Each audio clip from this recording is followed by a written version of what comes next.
ಏನ್ ಎಲ್ರೂ ಹಾಗಿದ್ದೀರಾ? ಏನಾಯ್ತು? ಏನಿಲ್ಲ ರೀ, ಇಷ್ಟೊತ್ತು ನೀವೆಲ್ಲಿಗೆ ಹೋಗಿದ್ರಿ? ನಿನಗೇನು ಆಗಿಲ್ಲ ಅಲ್ವಾ? ಫೋನ್ ಯಾಕೆ ಆಫ್ ಮಾಡಿದ್ಯಾ ಅಣ್ಣ? ವೇಟ್ ಎಲ್ರೂ ಒಂದೇ ಸರಿ ಪ್ರಶ್ನೆಗಳನ್ನ ಕೇಳಿದ್ರೆ ಹೇಗೆ ಆನ್ಸರ್ ಕೊಡ್ತೀನಿ? ಶಾಪಿಂಗ್ ಹೋಗಿದ್ದೆ, ಮೊಬೈಲಲ್ಲಿ ಚಾರ್ಜ್ ಖಾಲಿ ಆಗಿತ್ತು. ನನಗೇನು ಆಗಿಲ್ಲ, ಓಕೆನಾ?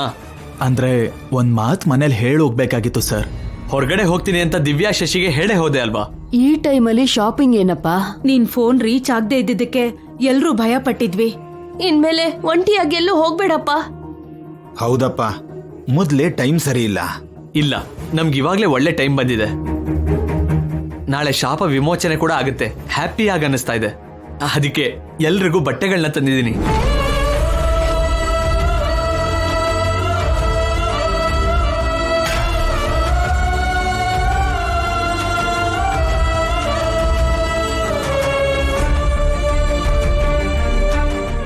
ದಿವ್ಯಾ, ನಮ್ಮ ಮದ್ವೆ ಆದಂಗಿಂದ ನಿಂಗೆ ನಾನು ಏನೂ ಕೊಟ್ಟಿಲ್ಲ. ಫಸ್ಟ್ ಟೈಮ್ ಸ್ಯಾರಿ ತಗೊಂಡ್ಬಂದಿದ್ದೀನಿ. ಹೇಗಿದ್ರು ಸರಿ, ನಾಳೆ ಈ ಸ್ಯಾರಿ ಉಟ್ಕೋಬೇಕು.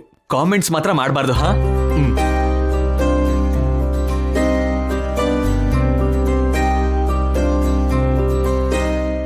ಶಶಿ, ಚಿಕ್ಕ ವಯಸ್ಸಿಂದ ನೀನು ಕೂಡ ನನ್ನ ಹತ್ರ ಏನು ಕೇಳಿಲ್ಲ. ಅರ್ಶನ ಕುಂಕುಮ ಕೊಟ್ರೆ ಸಾಕು, ಆಸ್ತಿ ಏನು ಬೇಡ ಅಣ್ಣ ಅಂತ ಇದ್ದೆ. ನಾಳೆ ನಾನು ನಿಮ್ಮತ್ಗೆ ನಿನಗೆ ಅರ್ಶನ ಕುಂಕುಮ ಹಚ್ಚಿ ಮಡ್ಲಕ್ಕಿ ಹಾಕ್ತೀವಿ.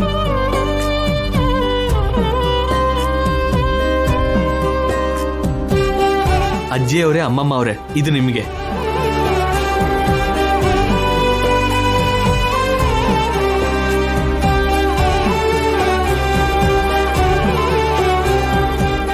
ಅಜ್ಜಿ, ನಿಮಗೂ ಕೂಡ.